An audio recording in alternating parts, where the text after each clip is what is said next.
And welcome back. It's now 5 minutes past 7 a.m. Good morning. Welcome to the program. Right behind the touch screen is the traffic situation. We want to take a look at that, what is happening across the country. Before you leave the house, of course, being a Monday, 4th of March 2024, we want to get into the political scene now and take a look really what happened over the weekend and what should be expected of us this coming week. Let me start with the traffic situation, just to inform you on what's happening. Let me start with the capital city.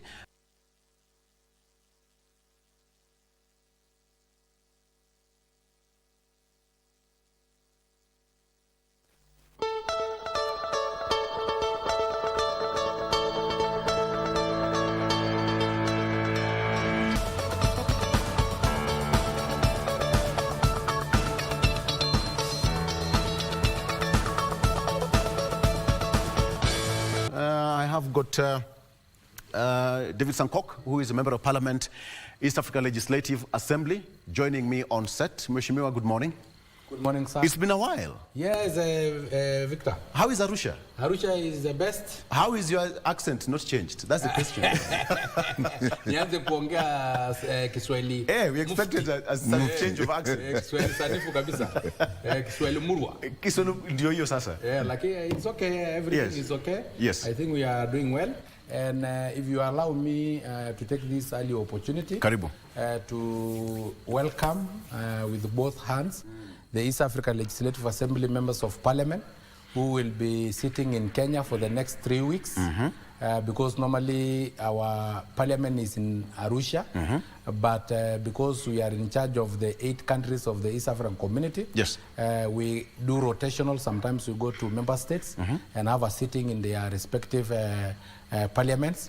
Today, the Parliament of Kenya was gracious enough to give us space to be able to prosecute our businesses, especially some of the bills that are touching on leather industry. Some of them are touching on timber industry.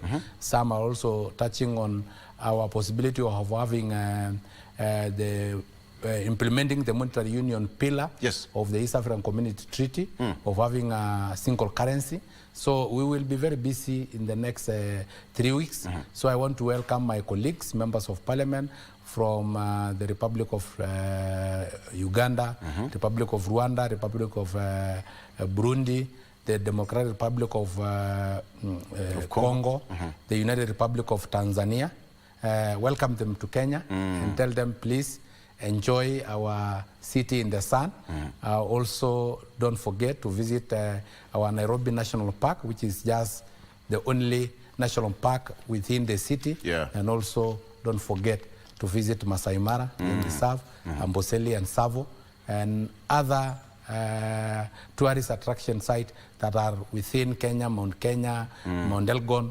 You can go skating in Mount Longonot. So I welcome them to Kenya. Karibu sana. I'm sure they will be very comfortable. Yes, we'll talk about much about that, because I'm so sure many people really want to understand what's really going to happen in the Assembly for the next 3 weeks now that we have that sitting happening in Kenya. You'll tell us more of that and what you should expect. And on that note, taking a look at the traffic, there is no traffic in Narok. What's happening in Narok? The entire stretch is, is clear. This is Dukamoja as you come towards Narok. Hakuna traffic hapa. What's happening? Wamasai bado wame... my friend, unajua saa hizi ni wakati wa kulima shamba, wakati wa kutoa labda kama ni viazi, kwa sababu viazi ndio itatoka huko Narok. Bado shamba watu wanatoa. Why am I doubting? Kufikia saa 8 I'm doubting kutakuwa na jam. Pia ng'ombe ndio zinaenda sokoni na ndio zinachinjwa. So kufikia saa 8 hivi utaona. I'm doubting. There is no traffic here. Mheshimiwa James, you didn't see my car because I have just come from Narok early in the morning. And that is quite surprising, because you woke up in the morning and you are here right now from Narok. Yes. And so I drive myself. Okay. Dr. James Nikal, Karibu. Good morning. Are you surprised that Narok is free now? There is no traffic in Narok. Well, I use that route quite often for that reason. Yes. Instead of going to Naivasha, Nakuru, I go down to Narok, then Bomet, Kaplong, Chepilat, Chepilat, Ikonge, Yugis, Yugis, and home. Chabera, Ahero, Kisumu, Seme. I get that. And talk of Seme, again, there is no traffic in Seme. You see, we can't even locate the roads in Seme here. We only have Kombewa District Hospital, Kisian. We are hardworking Kenyans. They are in the lake. It means than the lake. I mean, yeah, the lake is here. Again, there's no traffic Kenyans in are the still lake. doing their business in the shambas, in the lakes, and everywhere. So they'll get into the roads later. Right. Yeah, you know, in town, we have this strict 8 o'clock when we start business. In the rural areas, by that time you should be in the shamba. Actually, it's 5, as early as 5. As early as 5 a.m. People are in the shambas. Yes. Yeah, and it goes all the way up to 11. Actually, I think when it gets to about 11, you may see more traffic. Yeah. Now they're coming from the shamba. People are from the shambas, Absolutely. Even if you hold meetings in the rural areas, during the rainy season, you don't hold a meeting at 8, 9, 10. No. Nobody will come. You go in the afternoon when people are finished their shambas. So I think that's what is reflecting on the road. Yeah, it's a good thing. It's a good thing. And the only thing they are carrying are jembes. And I think this one cannot capture jembes of traffic. They cannot capture. Let's take a look what's on the front page of the local dailies, gentlemen. Of course, on the front page of the People Daily, it's here. The story making the splash on the People Daily. Okay, let me just get it right. Long wait for justice by families. This is on the front page of the People Daily. Long wait for justice by families. We have the story here. Let me get... Okay, it's acting up today. All right, but then, okay. Relatives of slain Rongo University student, former lawmakers and peasants look at courts to conclude cases that were filed decades ago. Of course, there have been that kind of complaints that there is a serious backlog of cases in the judiciary and courts in Kenya, but they are doing whatever possible to make sure that those cases are completed within a record time. Auditors queries 5 billion shillings insurance for police and prisons. This is again on the front page of the People Daily. But the story that has been making headlines over the weekend is now Tokyo Marathon winner, who is now Benson Kipruto, who is celebrating his win at the Tokyo Marathon that is on Sunday. He defeated Eliud Kipchoge, who became 10th, but he is the new winner. But of course, a winner is a winner, and they say that Eliud Kipchoge is still the greatest of all times. But gentlemen, let me come back here and talk about this, probably 1 minute each. Still on the front page, long wait for justice by families. This is not something new, Mheshimiwa Sankok. This is not something new for majority of Kenyans who are still waiting for their cases to be concluded in the courts. I think to that I will allow Dr. Nyikal to comment, because he's from the Azimio side and they are the activists. And whenever we try to comment about the courts, they say that judiciary should be independent and they should not be ganged, you know. And you see what is happening. You know, when we point fingers at them, it's not that we want to trunch at their independence.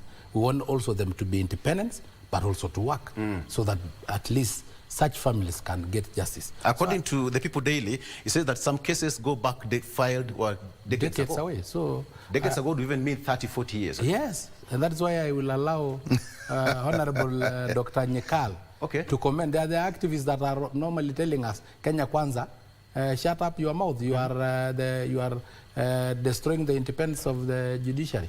So let him tell us. Dr. Nyikal, you are just charged. The fact that there are delays in court is something we've had for a long time. It is definitely not a good thing, because justice delayed is justice denied.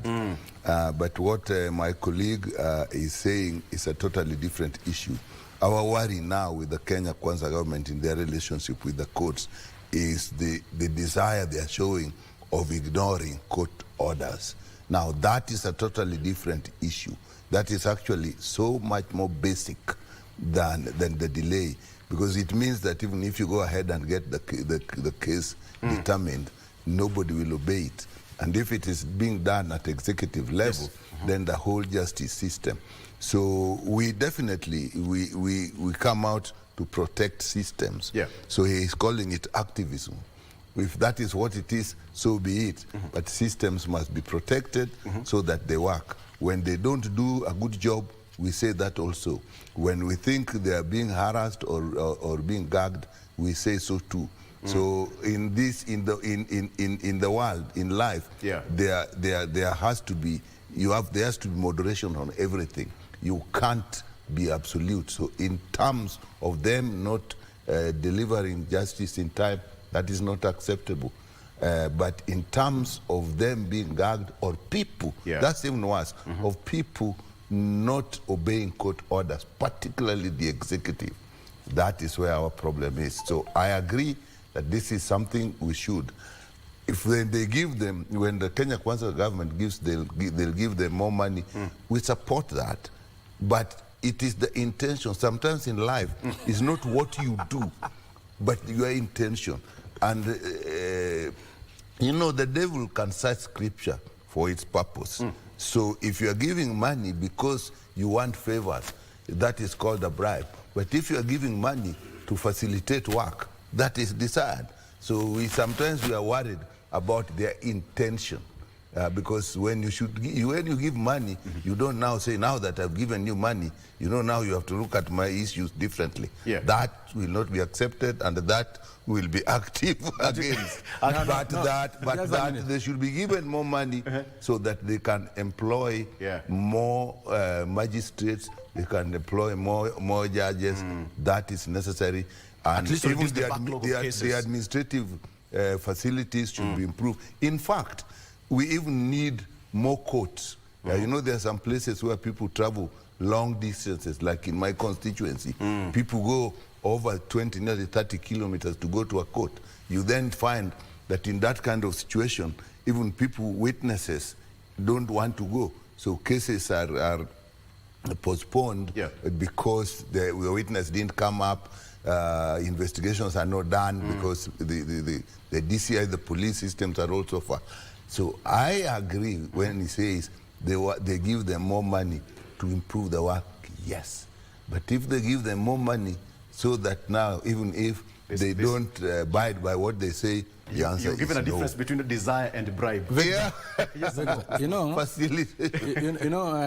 Honorable Dr. Nyikali is my senior in the medical profession. He was also my PS when I was a chairman, National Council for Persons with Disability. But nonetheless, I think he have now graduated from being an activist to also being a prophet. Now that he have spiritual eyes to see whether the money is have some intention. You know, is like he have a truthometer to read our intention. You know, we have never had somebody who can read intention apart from the prophet. But the delay and justice denied is the same thing that we are trying to say as Kenya Kwanza. That when you have a government project, like the affordable housing issue, it was in the manifesto. And then all of a sudden, it is stopped. And then when it is stopped, an injunction is put. And then it dragged for 10 years. Now you have 5 years to implement. Because Kenyans are giving you 5 years contract to implement your manifesto. These things were in the manifesto. You are implementing them. And then now they drag for 5 years because there is an injunction from here, there is an injunction from another activist like Okio Mutata. And then what are we saying? But what we have given, the money that we have given to the courts is in our constitution. 5% of our budget. Or is it not? Is it 2% or 5%? But is it the work of the judiciary? Is it the work of the executive to give judiciary money, or that money is the work of parliament? So it is actually them who are giving. It is not Kenya Kwanza who is giving money. So I think they are the ones who want to give with bad intention. Because it is actually members of parliament. Nyikali is a member of National Assembly. It is a National Assembly that give money to any institution, including State House. I'll get back to that. Then, but when they want to take credit for their own reasons, even for the work they didn't do. But even when we come to Parliament, you have to look at how Parliament is operating now, which is a different matter we'll come to, so that when something is actually passed in Parliament, we can say the whole Parliament, but we may have to come down to details and say what part in Parliament actually played a bigger role. Played a bigger role. So on that, my friend, is still... I'll come back to that. Thank you, gentlemen. Let's take a look at what we have on the front page of the Standard newspaper. Standard newspaper says that dead economies towards That is dead economies we have on the front page. In every county, there are tales of industries that that not only thrived but served as lifeline for Kenyans. However, many of these have now over the years collapsed, and it appears that no single administration has figured out how to attract new major investors while retaining the old players. The country is turning out to be a graveyard for industries. This is what I have here of the front page of The Standard, and it goes back as from years from 2013 to 2022. The value output in terms of billions of shillings, again, number of jobs created, that is also captured here on the front page of the Standard newspaper. You can take a look at that. Again, on the front page, we have got 9 bills to anchor National Dialogue Report. That is NADCO report, which is still in Parliament for debate. Hundreds escaped from Haiti prison. Hundreds escaped from Haiti prison. Remember the Haiti, is it Haitian or Haitian? I need to get it right. Official was here over the weekend and had a meeting with President William Ruto. Shilling continues good form. That's again on the front page of the Standard. Kipruto leads clean sweep in Tokyo over the weekend. That is what you have here. But I think most important thing here is 9 bills to anchor in national dialogue. Again, dead economies. Let me start with just to inform you that Mheshimiwa, representing great people of Kibra constituency, Pitorero is already in studio with me. Mheshimiwa, karibu sana. Thank you. You are just across the road. Yes. You're late. Some cock should fine you for that. I was from Narok. Thank you. Karibu sana. Yes. Karibu sana. We are watching you. Gachagua allies tell Ruto. Again, we are watching you. Gachagua allies tell Ruto. Speaking in Embu yesterday, the leaders assured Gachagua of their political allegiance while others vowed to, quote and quote, deal with any leader who may disrespect Gachagua on account of Raila's new relations with the government. Now that you are here, Mheshimiwa Peter, again, karibu sana. We are just taking a look at what I have on the front page. Dead economies. What do you make of this? Very quickly, then you give to Sanko. Dead economies in terms of, we have got many counties in the country where I've got dead, collapsed, and some appeared that no administration has figured out what to do with them or even attract new investors. Some of them are dead. That is new on the front page of the Standard newspaper. But perhaps let me take you back to the People Daily. What do you make of this? Long wait for justice by families in the corridors of justice, again from the front page of the People Daily. Are you a victim of court delays in as much as the justice is concerned? Mheshimiwa. Of course, all Kenyans are victims of court delays. One of the reasons is that there are quite a number of pending cases in the judicial circles. I think the number of magistrates, the number of judges are not commensurate with the number of cases that we have. Yes. And also our judicial system, the way it is formed, you realize a case can take as many as 10 years before the judgment is done, and justice delayed is justice lost. So when you delay justice in the corridors of judicial services, many families feel aggrieved. And this must be sorted out in our country. We must look at ways. We must reform the judicial service and the judicial system so that we get justice instantly. In fact, we should come up with laws that cases should not go beyond 6 months. Just like when we have presidential elections, we are given just maybe within 1 month, and the cases are 2 weeks or sometimes. Yes. So this should apply in all cases within the corridors of justice. And I think Kenyans are not getting the required justice. Yeah. And I'm sorry, because we are also members of parliament, we need to come with the judicial bills and laws that govern the timelines that will take when we have cases within the corridors of justice. Yes. All right. Let's take a break. On that note, we'll be coming back with more to discuss. We want to take a look at really what's happening across the political circle. So please stay with us. Don't go away.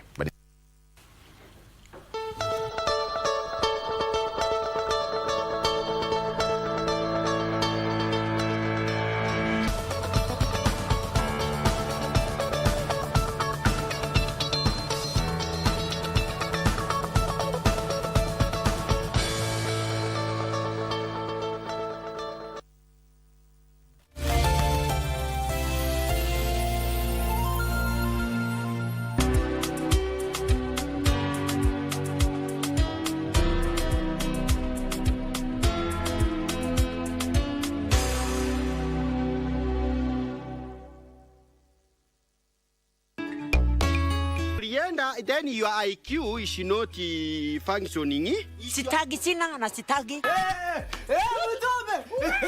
Open your eyes. Buju buju. Kizungu yake ni ya kuongea kwa mdomo. Hana haifiki kwa mfuko yake. Na silisikiage kwa pia atakupeleka Ndubai. Labda nipeleke hapa Isili. You look very smart. Hapana, hii imesonewa hapo Kathonzweni hapo tu sokoni. Hii ni yako. Umenipatia tu. Hiyo ufanya nayo ile kitu wewe unataka. It is rumbling you.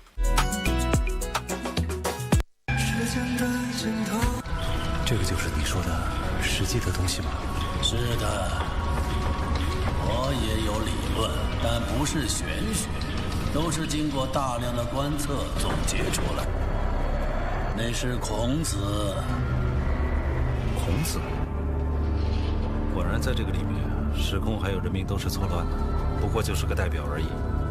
孔子就那么站着，动摇了兵柱，一直站到了现在。 那就什么都没有了，在太阳熄灭之后。时间的尽头。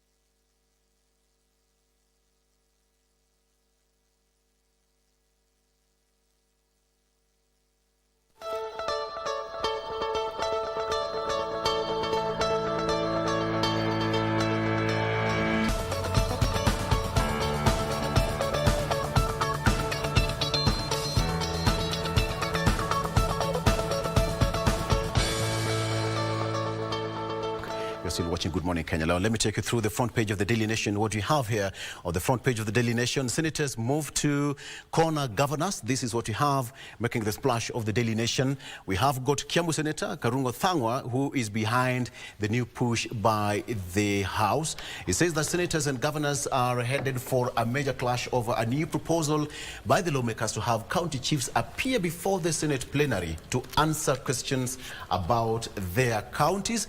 And whereas some county bosses have welcomed the move, others see no reason at all for it, that while MCAs have expressed their opposition. That is what we have here. The senators now move to corner governors. That is on the front page. Again, moving quickly. Study, according to parents, there is parents employ 40% of teachers in schools. Parents employ 40% of teachers in schools. Voters will punish you, Raila tells ODM rebels in Nyanza. That is on the front page of the Daily Nation. And yes, for those who loved watching the Nigerian movie, we have this gentleman, he called Mr. Ibu. I don't know whether you know this gentleman. No.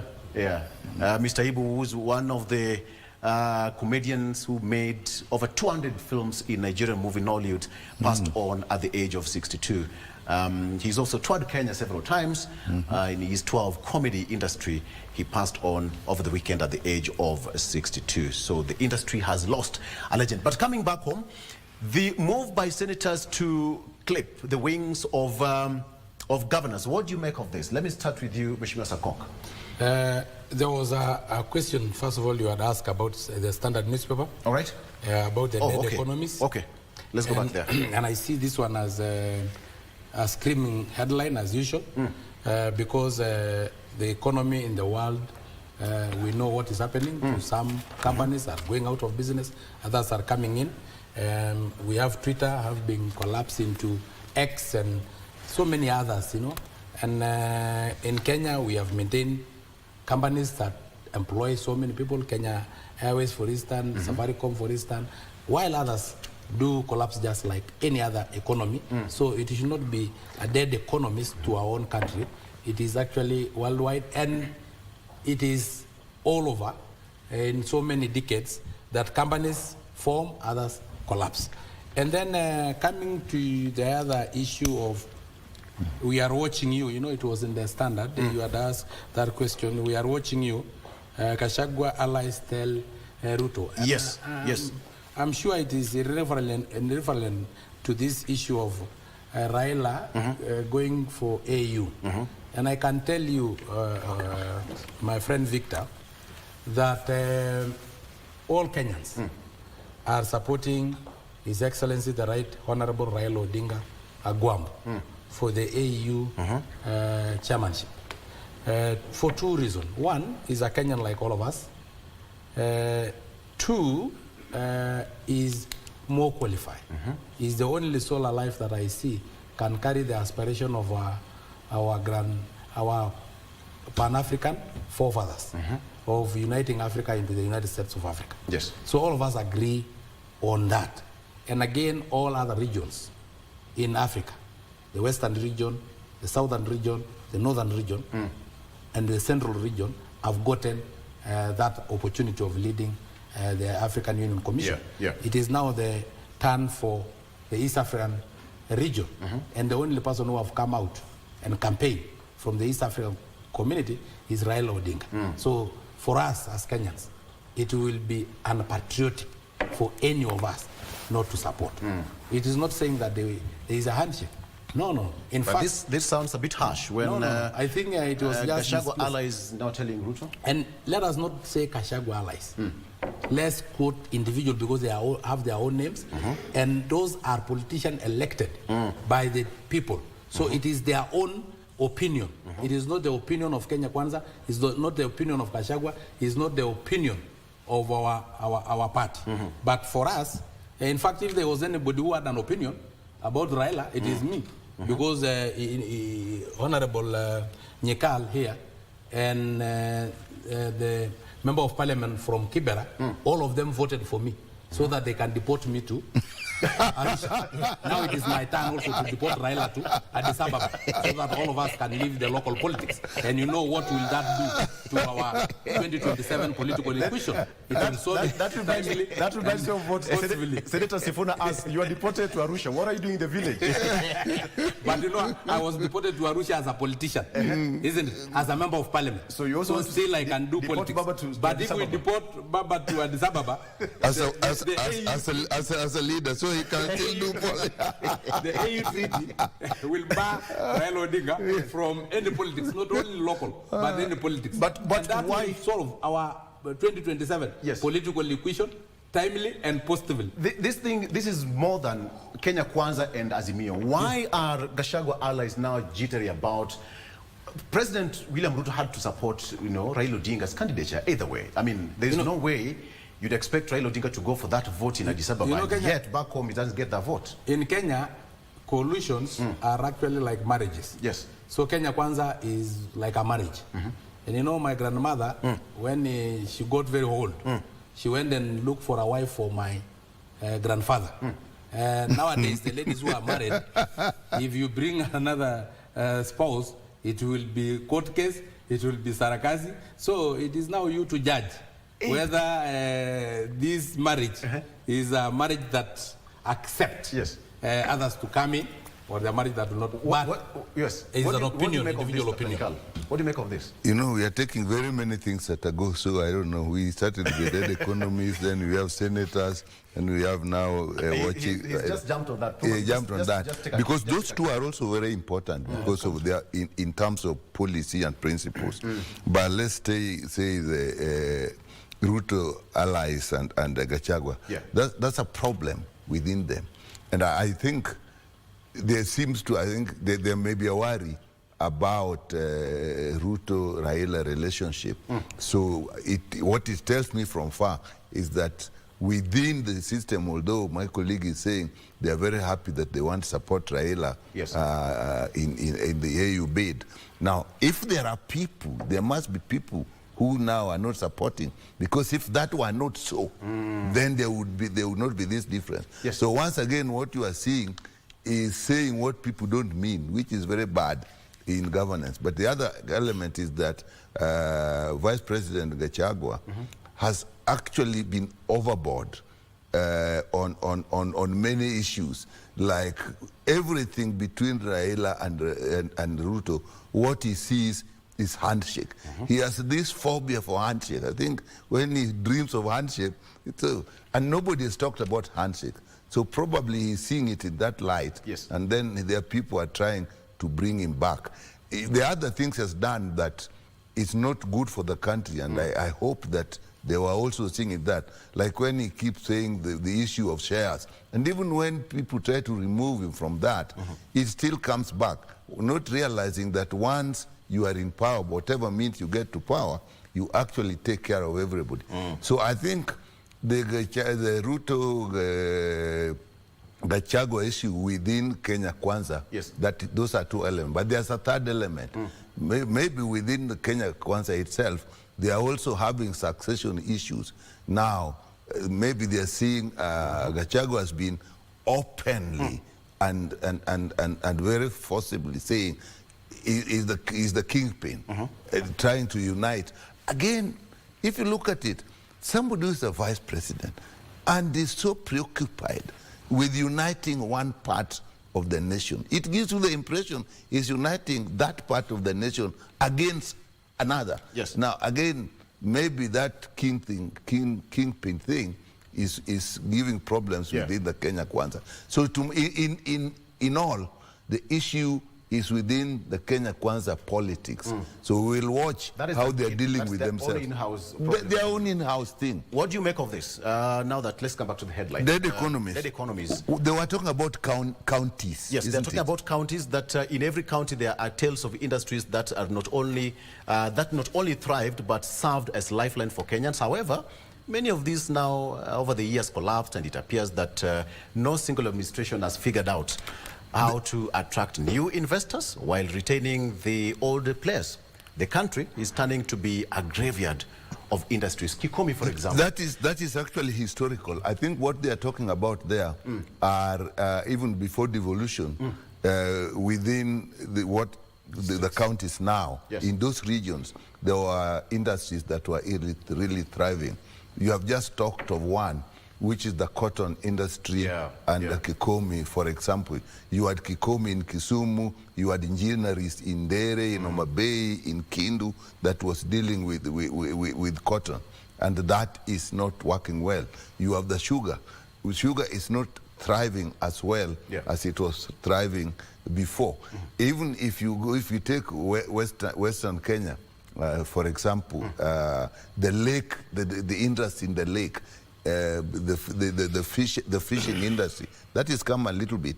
But local economy moving between Kenya, Uganda, Tanzania was a big thing. I mean, you had this, then you had the East African Railways and harbors. So you had this movement from Kisumu, Entebbe, Bukoba, Mwanza, Musoma, and back, where people were moving. And even within Kenya, Homa Bay, Kisumu, Homa Bay, Kindu, Homa Bay, Amito, no, those things were there. They were thriving, but and because of that, even groundnuts, there are a lot of production of groundnuts.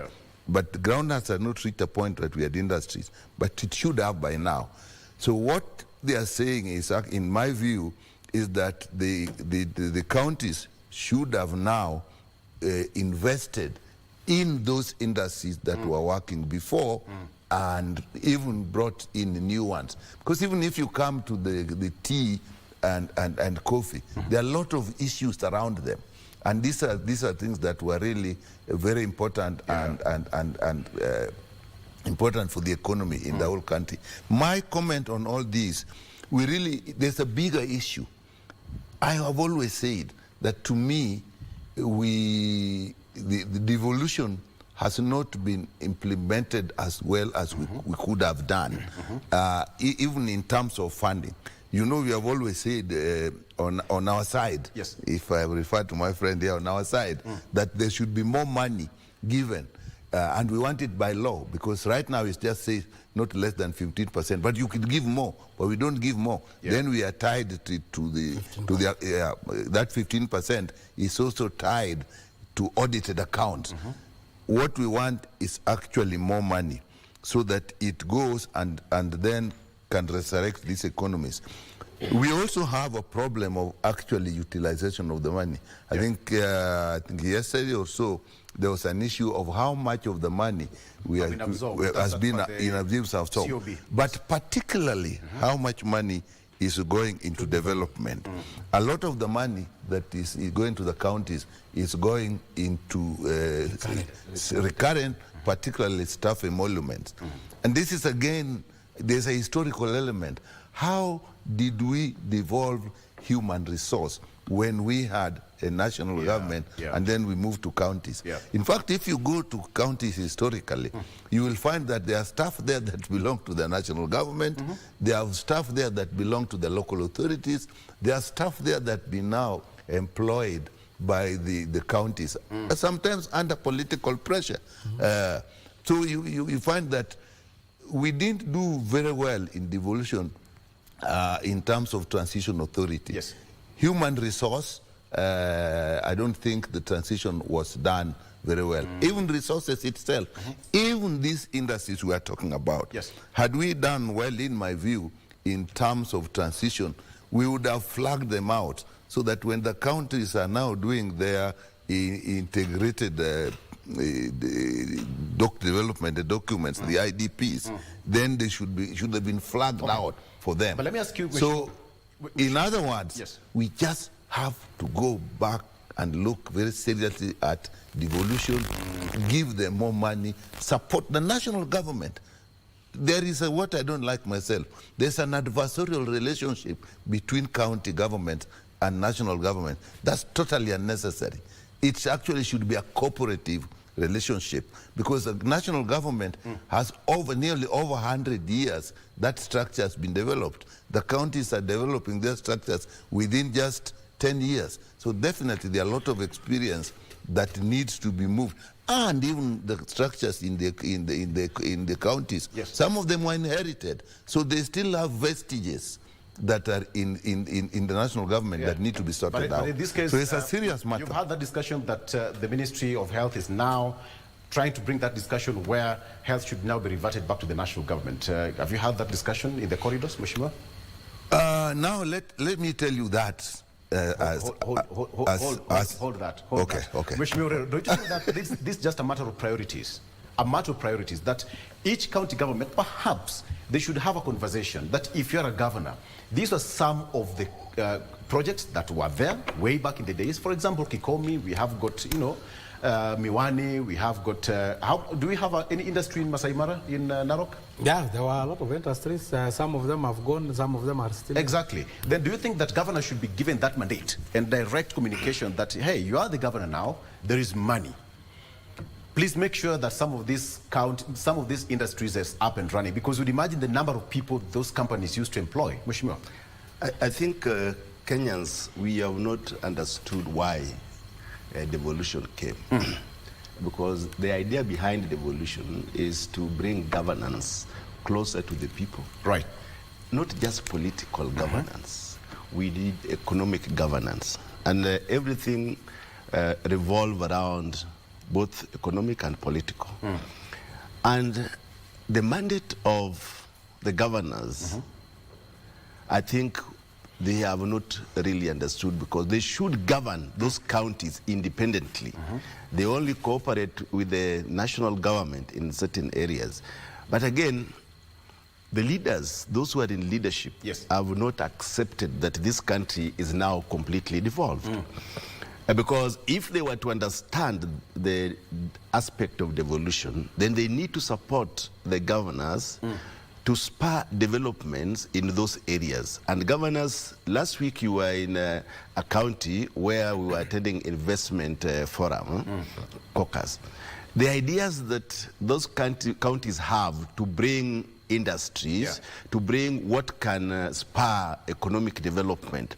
That is what we should be seeing in all the counties.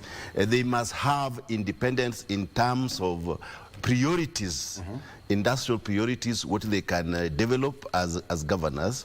They need to look at the areas, what the areas can offer in terms of industries. They need to go to those industries that had collapsed and ask themselves, why did these industries collapse? What can they do? what can they ask the government to support them to resurrect those industries? And how can they absorb the local so that they can spur economic development in those areas? I think we should have the leverage. We should give them the leverage to operate not really as independent, but to develop independent economic strategies that can spur a development. Without any connection with the national government? Yes. But without. The problem is now the national government have a word because money comes from the treasury. And the executive must have a word. I mean, you know what we need to anchor in our constitution, that this money for devolution must seamlessly be transferred to the counties and not necessarily 15%. We need the government to give more money to the counties so that the aim of the government is to serve the people. And how do we serve the people? Through devolution. So what the government wants done in certain counties should be channeled to the county governors. So we should not have restriction that it is just 15% of the money that should flow to the counties. The government can decide even to give 50% of the economy, to give to the counties. This will spur development in those areas. So I believe that if the national government were to act in good faith, they must be able to seamlessly transfer enough monies to the counties to spur economic developments, especially the industries that collapse in certain regions. But these have historical linkages, these collapse industries. You realize every coming government have their priorities. Yes. But after independence, we had enough of these industries in almost all the regions. I think it was envisaged that one time they will be serving the locals in those areas. But successive governments maybe have had their priorities differently. When we had cotton growing in certain parts of Nyanza, we had serious economic growth. We had Kikomi industry, we had sugar industries, so successive, and coffee also. When you look at coffee, initially, coffee was doing very well in Central. But after certain successive governments, the coffee industry almost came to a halt because their priority were different. So we need governments with the right priorities, looking at the people and looking what they need to get from those people. So what I feel is that the governors should be given leverage and should lead those counties in a manner that they develop certain industries that will reflect on the needs of their areas. Allow me to get this as a reference, Mr. Sankok. County government of Narok, as per the report by the COB, is now leading in terms of development and money spent, absorbed for development. Look at Masai Mara. Masai Mara, there is no question about it. You talk of Masai Mara, you talk of Narok County. Yes. Perhaps that is now your flagship as a county. You come from that region, so you are proud of that. But then, is it because the respective governors who are coming there, their mind is focused on making sure that Masai Mara is stable and running as per the way it used to be, even during the forefathers? I think, first of all, we are missing the point. Because in terms of industries, we are talking about money being transferred to the counties. I think government interfering with industries. But I think industries are supposed to be privately owned. Yeah. If they are actually owned by government, they are bound to fail. Most of the industries that are private are thriving. The government only function is to license and to create a conducive environment for industries to thrive, like the infrastructure, social amenities. And that is why the county of Narok is leading in terms of development, because ours is to develop the road network, so that to enable any private individual, any company that is outside there who want to invest within Narok County, then have that conducive environment, have that road network, and have the necessary infrastructure and what's social really amenities. in that report? Why is it Narok leading? Narok is leading because we have had a governor who is like a manager, who is a CEO, and not so much into all these issues of politics, but focused. The same with the current governor. We are really focused on infrastructure. And if I can give you the industries, because we are in terms of industries, Kenya Breweries, for instance, is thriving. It is in Nakuru, it is in Narok. It have never collapsed. Why? It is privately owned. Ours is just to make sure that the road network is it not because you are a good customer? The barley plantation. No, I've never taken any alcohol throughout my life. So I'm not a good customer, but I'm a seller of barley. Yes. That is one of the materials that produce alcohol. So the government, what is the role of the government? You know, when they interfere, like now the sugar industry, the government is always resuscitating. But up to how long? It will continue resuscitating. You see the coffee industry, the government is interfering. It is dipping down.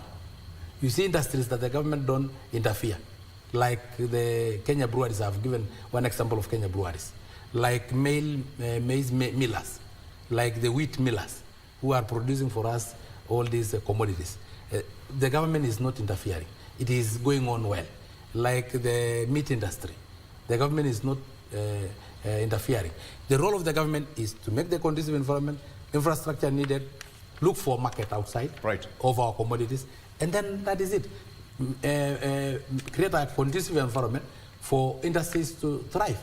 But the issue of maybe having money to put into industries or governors coming in, developing industries, as who? And which industry? Do they really know the economy and the world economies? You know, it is about the world economies, because we have to produce something that it is good for the market. So I think we are missing that point on the government interference. For me, I don't really need the government to interfere on industries. Now you had a question. You asked a question on why is Narok leading in development. First of all, if you have the right governor, then be assured Narok have not only led this time, it have always been leading. The first time it was number 2, and then it became number 1 in terms of development, and it's the control of budget. And you know, the control of budget that we have currently is very serious. It does not give you marks where you don't deserve. So I think the governor deserves. And again, we have improved the infrastructure around the Masai Mara Game Reserve. The access to Masai Mara. The road from Narok to Signani is tarmac. The gate to Signani, the roads that are within Masai Mara are gravelled very well, so that when the tourists come, they also have a conducive environment. We have also allowed hotels, international hotels. We have given them a conducive environment. We have been able to allocate them land, so that, because it is these hotels that will sell this product that we are selling. The government cannot sell a product of tourism. You have tried it, you have always tried it, it's failing. But if you have international hotels, of course, clients ask, international hotel, what is the best place to see wild animals? Because I want to see the wild animals. So they, of course, channel to them to Masai Mara. We have also dealt with tour agents and given them some space to be able to operate. Balloon industry, this one for tourism, we have been able to allocate them land. So I think the government, once you create a conducive environment, then you will have... So we all agree that... Let me agree with him. Yes. And he has actually made the point, except that infrastructure, that is key to development. The infrastructure can be physical infrastructure, even legal structures, and so on. Those must be done by the government. And they really like the physical infrastructure. Like in Narok, I think roads are key. Those roads are key, because tourism is number 1. Now, where does that money come from for roads? So the government must spend some money in creating that environment. Even you even need to improve the capacity. We can't have a system where you literally just depend on the goodwill of 1 person, 2 people who are capable and elected. There must be a national policy in supporting the systems at the county, so that they can develop all these things he's saying. So whatever we do, we still must take responsibility. And I'll give you one example. Go ahead. I think there are, I've not been in the Senate, but the areas where we needed to look at the laws also. If you look at the budget process, We have just done what is called the budget policy strategy, BPS. If you look at the BPS in my mind is not a national document. It is not a country document. It's a national government document. Because if you look at the way the details come to Parliament, the national government side has all the details, everything and where they need every cent. Now, when you look at what goes to the counties, it is based on just that 15%, and the Commission for Revenue Allocation. As MPs, we don't even know on what basis the Commission for Revenue Allocation has decided on that money. And even the Senate doesn't have that much detail. So I think even if you look at the budgeting process, it has actually disadvantaged. In my mind, the budget policy statement should also have, even if that is at Senate level, or even at the IBEC level, or even at the CRA level, a lot of details of what the counties need. At that level, you may then even give guidance. I need to fill your cups. It's a breakfast morning show. But please, head over to our channel and you can take a look. You can go to Google Play Store, download that app and listen to all our radio stations and get real-time stories here, podcasts, radio services, business. Take a look at whatever you have. For example, let's go to radio. We have got plenty of them. Fungua. Wageni wako hapa, utaniaibisha. Okay, all right. The whole thing is, there we go. So you can go to Google Play. Mheshimiwa Sankok, there's Nosim somewhere. Yes, it is there. You can download this app and then you listen to it when you're in Arusha. Nosim is here. So you can get real-time information. Okay, let's take a break. We'll be right back with more. Stay with us.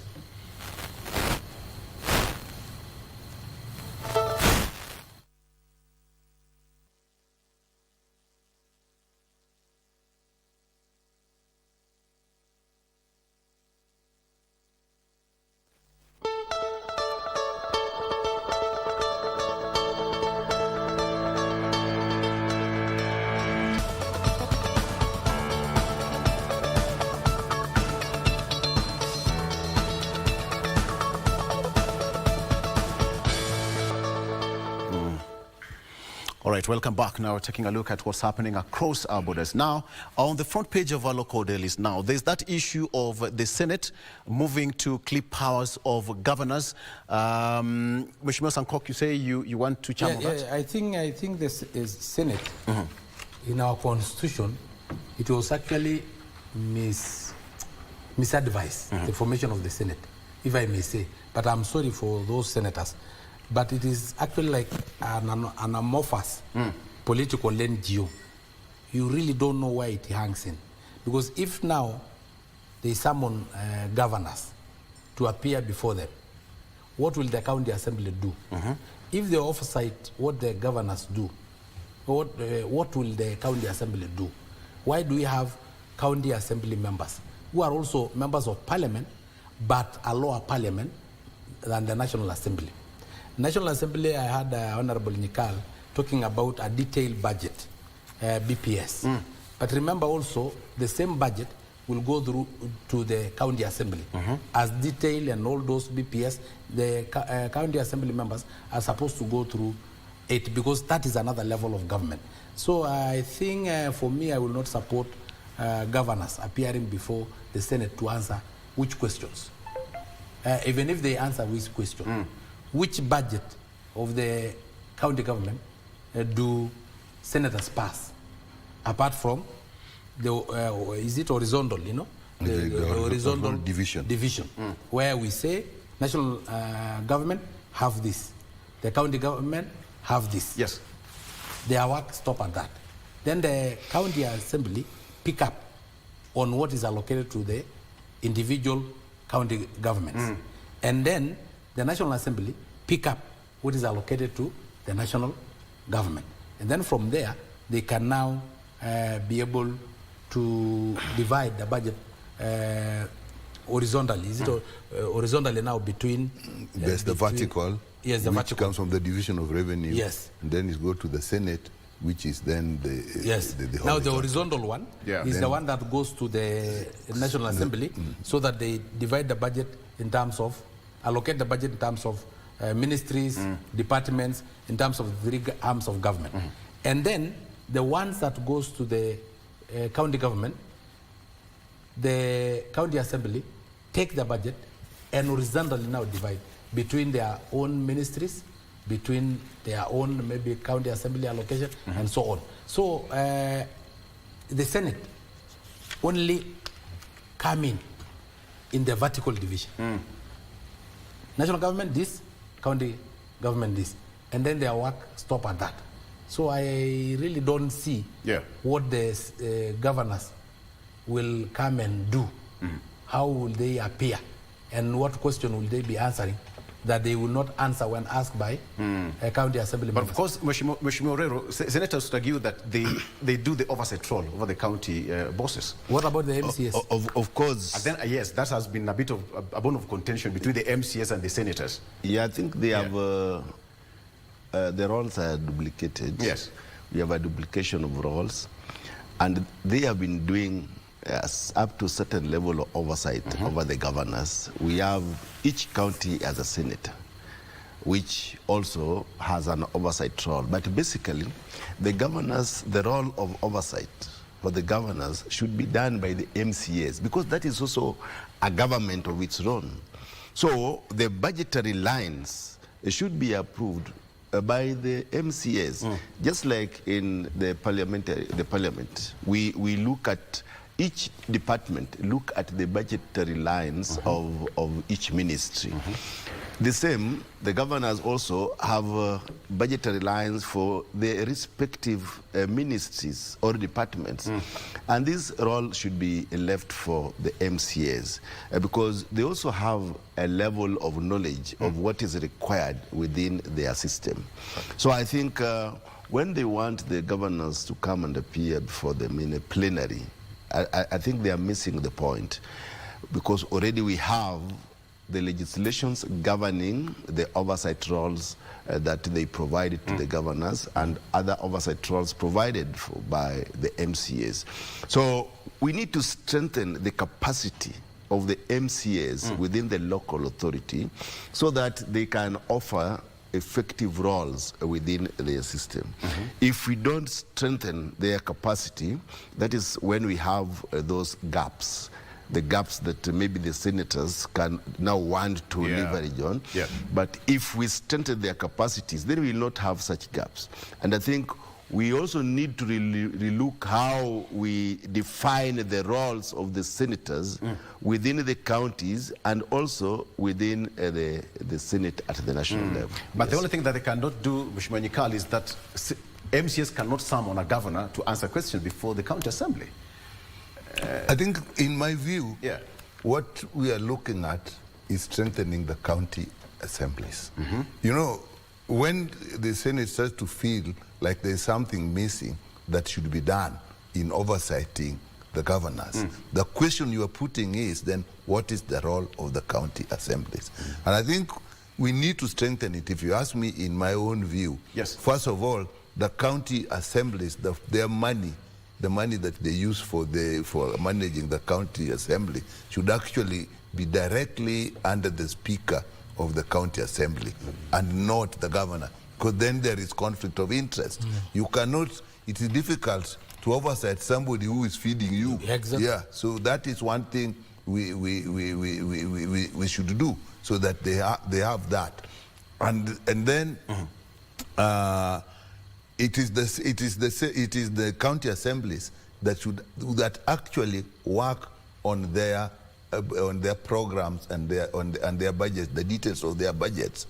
Now, if it is them who are working on that, then it is important that it is actually them that can oversight it.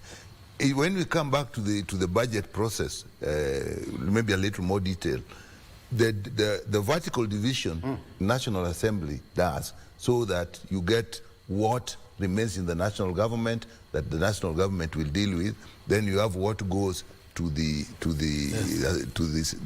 counties as a whole in general. Now that one is then at the horizontal division is by the Senate, which says this county will get this much, this county will get this much, where you have had a lot of problems. When they are now done it for the county, then the county now deal with it according to their budgets and programs. If that is so, who created those budgets and programs? It's the county assemblies, the CIDPs. So in my view, those are the people who should do it. So if we feel that they don't have the strength to do it, then ours is strengthen them. As I said, let them have their money. Even their terms of service. I think we should have an arrangement where the speaker actually is in charge of the management of the assembly affairs, like what we have a parliamentary service commission. Yes. Now, even if we were to do that and then maybe have some overall body that looks at them, but I would like the assemblies to be managed by the speakers and not by the governors. Very well. So that they are now stronger and they can actually lobby for more facilitation if they need, so that they can now oversight the governors. The Senate should have a second tier oversight, like we do now. If they have the county assembly has decided on something, and probably the governor is feeling this not right, maybe at that point the Senate can come and say, let's have a look at it. But day to day, I would still leave it to the county assembly. Members of parliament? Who will oversight the way people. You're using your CDF? The people oversight us. You know, the sovereignty the people is vested with the people. I expected that. The people will oversight us.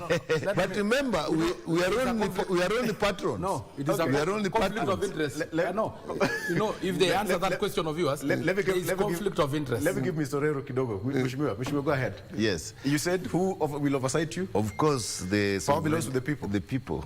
And as members of parliament, whatever we do, you know, people mistake NGCDF because members of parliament, we do not control NGCDF.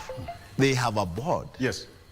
And this board is constituted in such a manner that it represents the interests of the constituents. All the constituents have their interests, the youth, the women, the old, the government, because even the DCC is a member of that NGCDF. But really, the usage is another thing. But what you are asking, who will oversight the members of parliament? Yes. We are voted directly by the people, and our power rests with the people. If they want to withdraw it, they will withdraw it. So as we are continually being checked by the voters, so we are answerable. So your report comes after 5 years? Yeah, after 5 years, but it also depends. Sometimes we had a legislation that you can be recalled. Yeah, and there's a process of that. But if your services are not satisfying the electorate, we have clauses that somebody can be recalled by the electorate. All right. Gentlemen, allow me to play this clip by Honorable Raila Odinga yesterday. He was in Sindo, that is Suba South, over the weekend. Director, press play.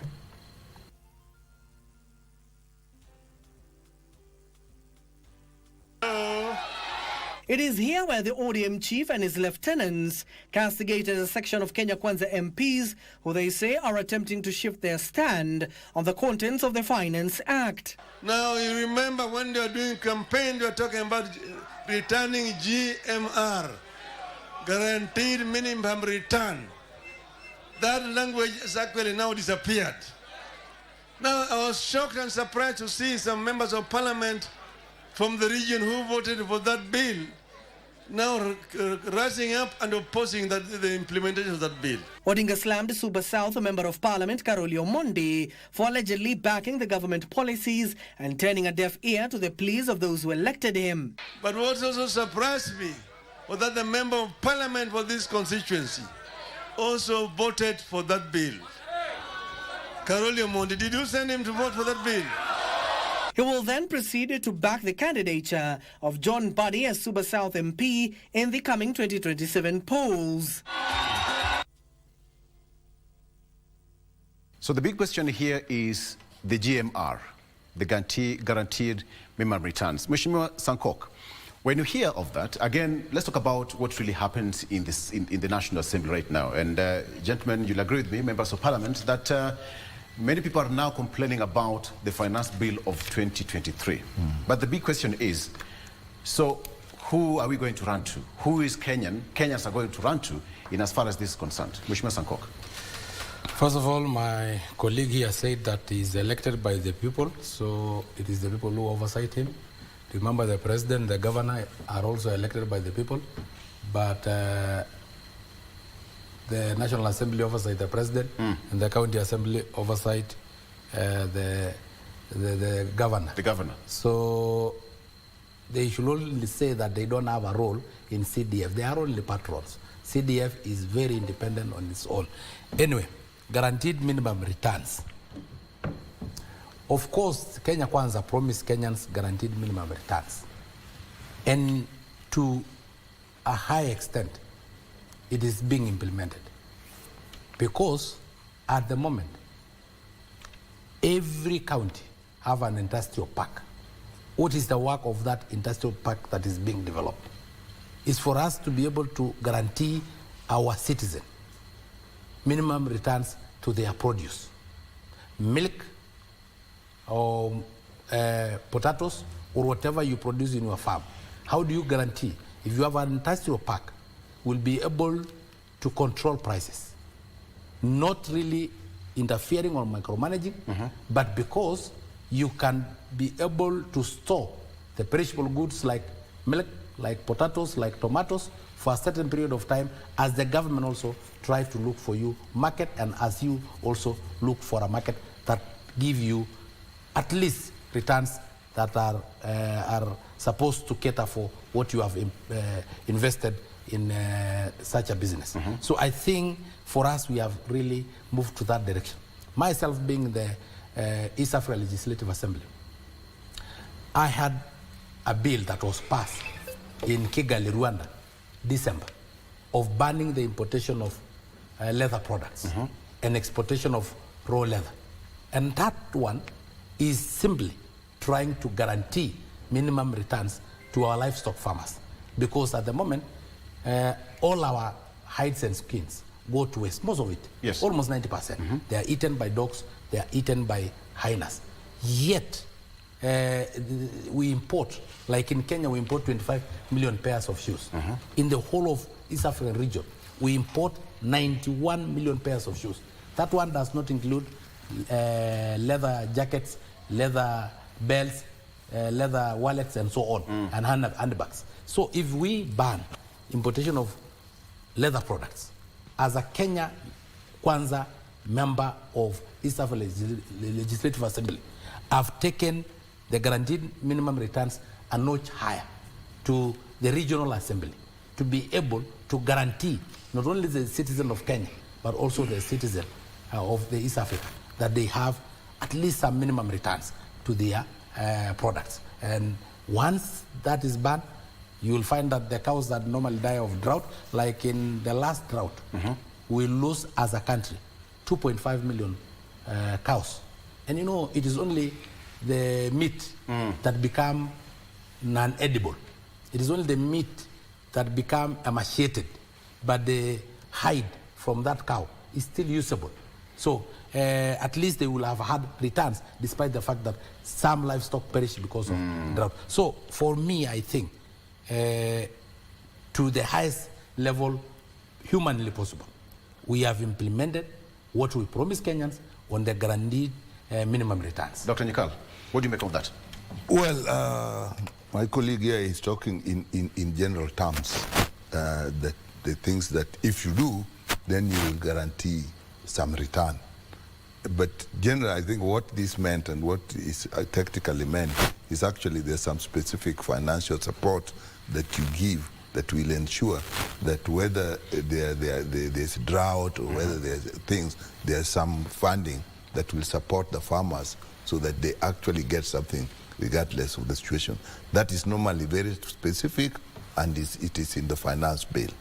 Now, I agree with him that when you do all those general things, you are guaranteeing some return.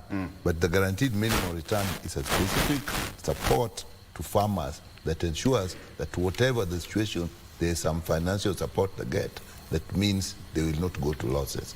Now that is what actually got lost in the finance bill that the Right Honorable Raila was talking about. But I think the bigger picture on that is actually the finance bill.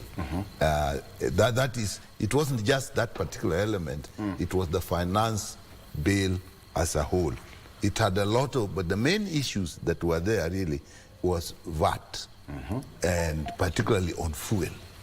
That was a big issue where we were up at 16% and we wanted it to come down to 18%. Yes. Then to 8%. It was 16%, we wanted to come down to 8%. Then there was the housing levy, which you know is still going on. Then there was NISHIF on it.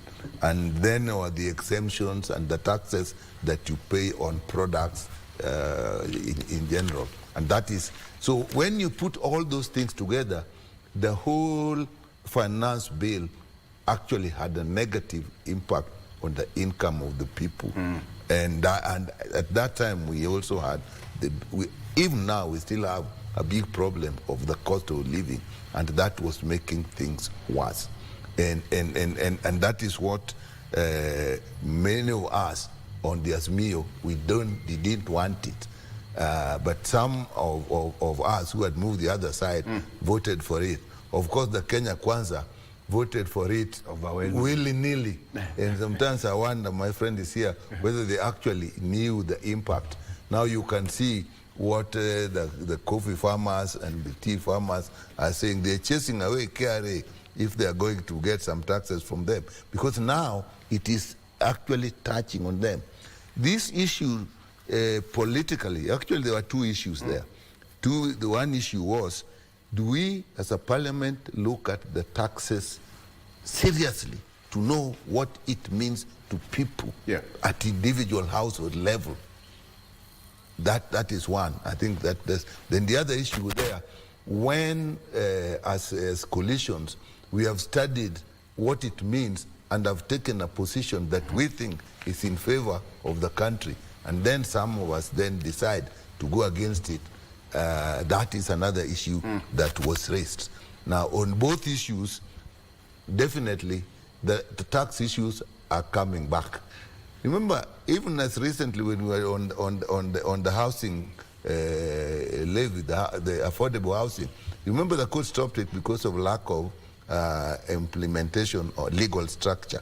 Now some legal structure came in, we went through it, and we still felt like I made I proposed an amendment, which of course was shot down without even being listened to.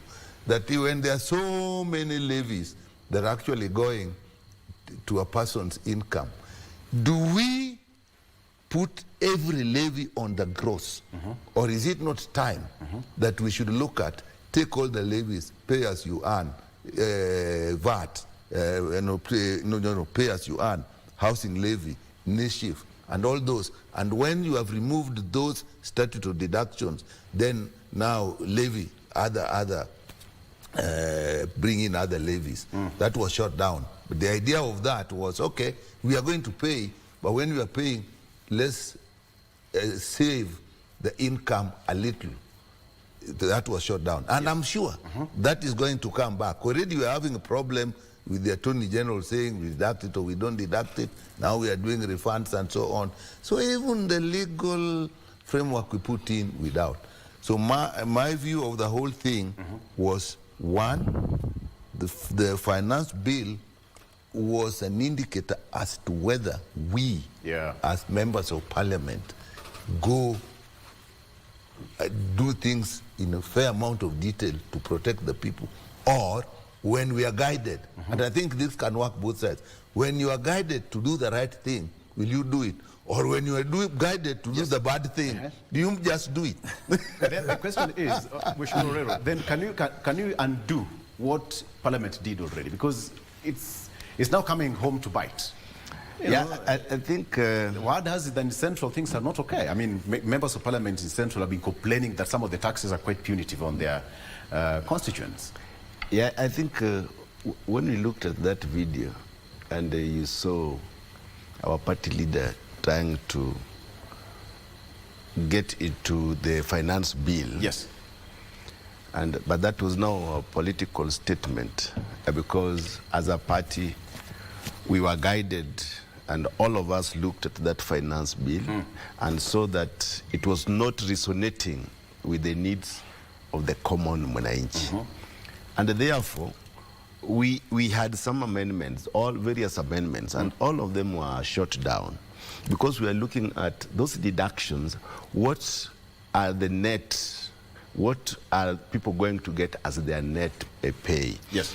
Like housing levy, if it is done on gross, that gross contains an insurance fund, it contains the tax, it contains all that, and you still deduct it as a gross.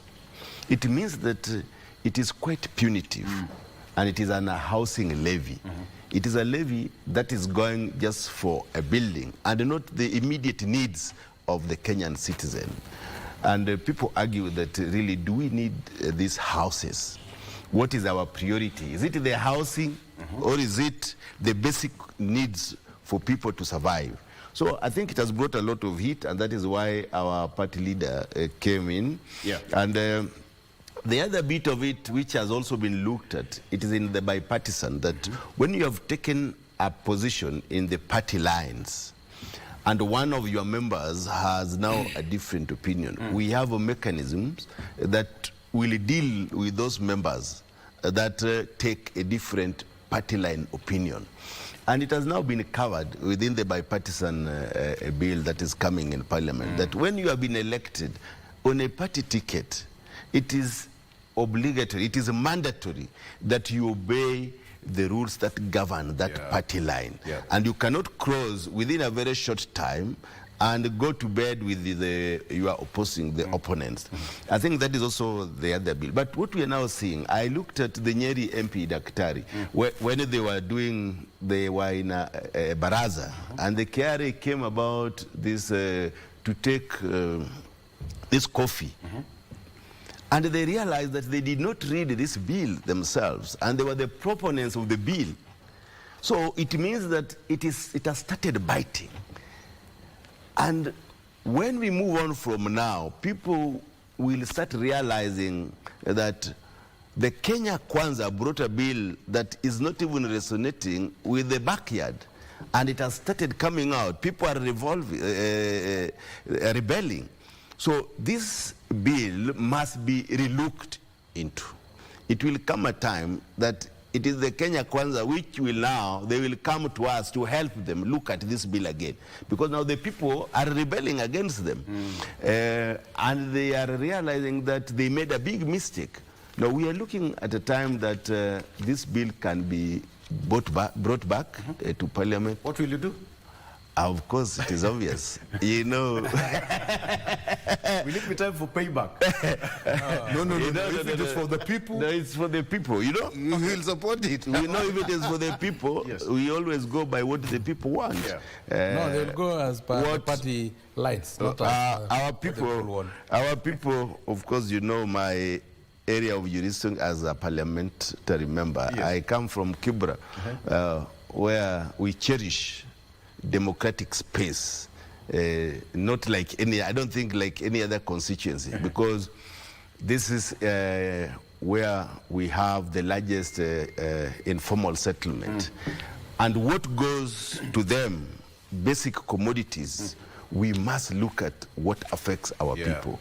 And when this bill comes and we find that it is affecting our people positively, that is what we will go for.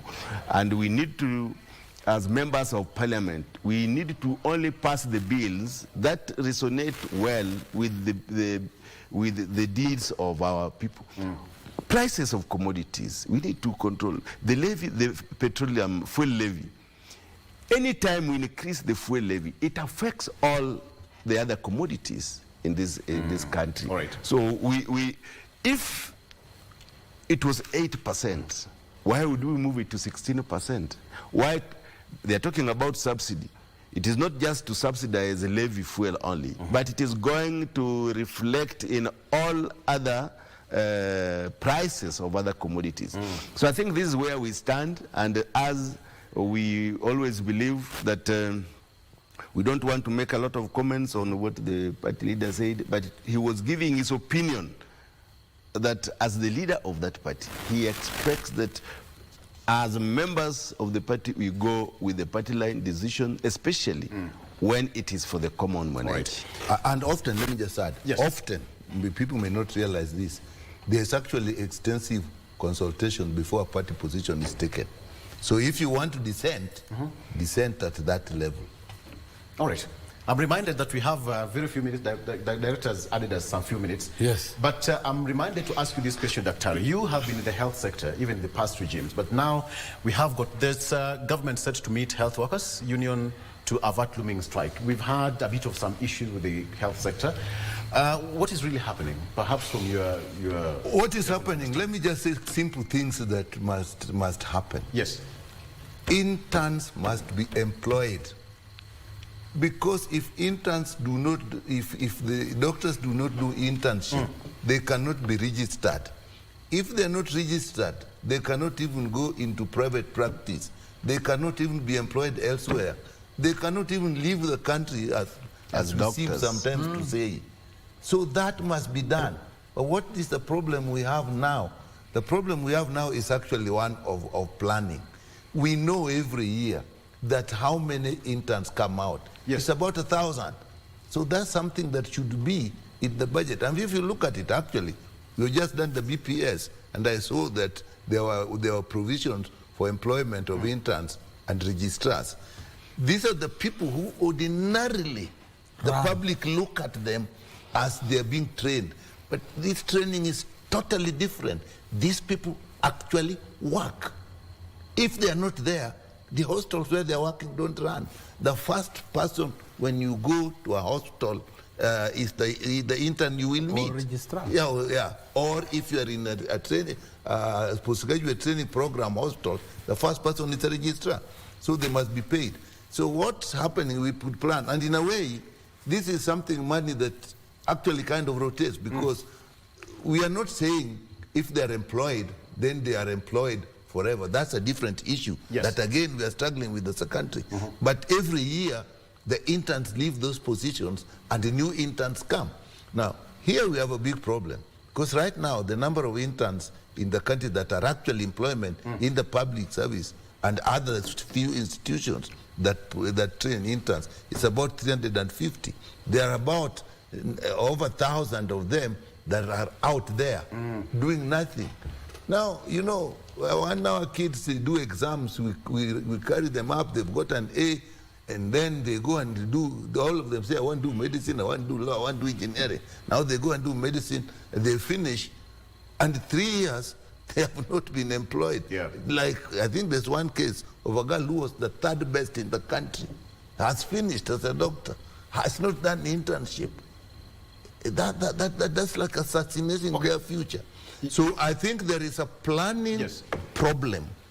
But me, I would advise, whatever they should bring us, I'm in the health committee, and I think we'll take up this matter. What are some of the recommendations? Some of the recommendations for me is, one, however much money is required, get that money, take up all these interns as an emergency measure. Yes. 2, have you allocated money as a committee? I know they allocated money, but I'm not sure whether the numbers, the amount they requested is enough for the interns that they expected. Because when it comes, it says this amount is for interns, this amount for its employment, and so on. Yes. So then the next thing, I know we have done the BPS, but it may be necessary when it comes to the main budget, even to see within the sector how we can shift money and get enough money to put it so that every year interns can be employed. Yes. The third thing, we must go back to training. When we have a problem again, the Commission for University Education now is not allowing the Medical Practitioner Dentist Council to determine even the number of students that are taken in a college that they are eventually going to be doctors, which has two impacts. One, you can't predict what numbers are coming. Two, if there are too many, the training may not be good. So that level of intake is important to look at, so that you know the output. Very good. Yes. I just when he's still there, you know, Dr. Nyikal, this is one of the leading doctors in this country. He has been the director of medical service, and he has a great insight of what happens in the medical circles. We can bet on here that the best brains in this country who are taken to do medicine, they are students who get straight A's in our schools. Yes. Straight A. Straight A, not A-. So, after spending millions of shillings in training a single doctor, when it comes to internship, now you cannot pay. What is our priority as a country? Where are we going? We have spent millions training, and now they are interns, and we cannot pay. And when they agitate for the rights of the doctors, then we want to kill them. We hit them. We shoot them. What are we doing for our country? It is serious. We are eroding ethics. We are eroding, I don't know where we are. This must be a priority, and we must take it as Kenyans, because you can see those doctors. Those are people who got straight A's in Kenya. Not A-, not B. So we must give them what they want. Actually, many of them, actually, if you go up from primary up to university, most of those people are actually number one throughout. Yes. And it's not about what they really want. It is about what they deserve. Because after the government using a lot of money, in terms of millions, in capitation, to be able to train them, what you need is to finish. There is no way you can plan upalilie, but just forget when you are harvesting. Because this is harvesting time. And a doctor cannot be registered to be able to work locally or internationally without internship. So internship is as important as that process that they went through in 6 years in the university. So if you who will you employ afterwards? If you don't allow them, and you know, there is no so many other institutions that are private that can give them internship. It is the government that will give them internship. Allow me to stop the government have to give them internship, pay them so that they can be registered. After being registered, now they can release them to the market. But you cannot release them half-baked when they are not registered. That is a big concern. And I believe, Mheshimiwa, in the Health Committee of Parliament, you are going to have recommendations. On KBC, this digital app, it says that the Ministry has scheduled a meeting with health workers unions this Tuesday, that is tomorrow, in a bid to avert looming strike. And the principal for public health, that is Mary Muthoni, says that the meeting will discuss issues raised by doctors, among them claims of delayed posting of interns. What you said, doctors in the country. Key among the issues will be discussed. The meeting calls for immediate posting of over 1,000 interns, doctors, and medical officers. This is what's happening here. The PS also reassured the country that her ministry is keen to resolve all concerns raised by the health workers union in the country for betterment of the But on that, they have also to know that it is the issue of morality. Very good. This is somebody who treats you. And then you shoot that person. And it is the same person. If today your kid gets sick, if your wife gets sick, you take them to them. In German, we say mitkarumo. That one is lack of morality. You didn't hear that. Mitkarumo. Mitkarumo is what? In German. It is sweet when it is soon at the end. Yes. My brother also, Iyawararo, said about basic needs. And he said that affordable housing may not be basic need. Let me tell you, my friend. But when did housing or shelter become non-basic? But let me just say one thing about this. The use of police, those people are peaceful. What property was being protected? What lives were being protected? So that you need to shoot at them? No, it was wrong. Dr. James Nyikal, thank you so much for coming. Member of Parliament, Seme constituency. Descendant of Seme, so he's my member of Parliament. By extension, Mheshimiwa Sanfok, thank you so much. We should come to know him for some good. But I have one last thing. You're going to Parliament. There will be no handshake. You're getting late. No, you know, you people, there will be no handshake. There was a time you christen it as merger between Raila and Moi. There was a time you said it's a coalition between Raila and Kibaki. There was a time you said handshake between Uhuru and Raila. But this time around, there will be no, you can call it any other name, but there is a relationship. Even M. Piorero said but we also don't want Thank you so much for watching. Mheshimiwa Pitorero, representing the great people of Kibra constituency. Thank you so much for coming. Mheshimiwa Sankop, you're going to the assembly for the next 3 weeks. East Africa Legislative Assembly will be sitting here in Nairobi, and they'll be sitting in the National Assembly. Yes, in the mini chamber. In the main chamber. So, mini chamber. Right. So you are all welcome, even the media are welcome. Thank you so much. All of take a look at that's what's happening. Mheshimiwa Nyekal, asante sana for coming. Thank you. My name is Victor Law. Let's take a break. Good Morning Kenya continues after this. Stay with us. Good morning.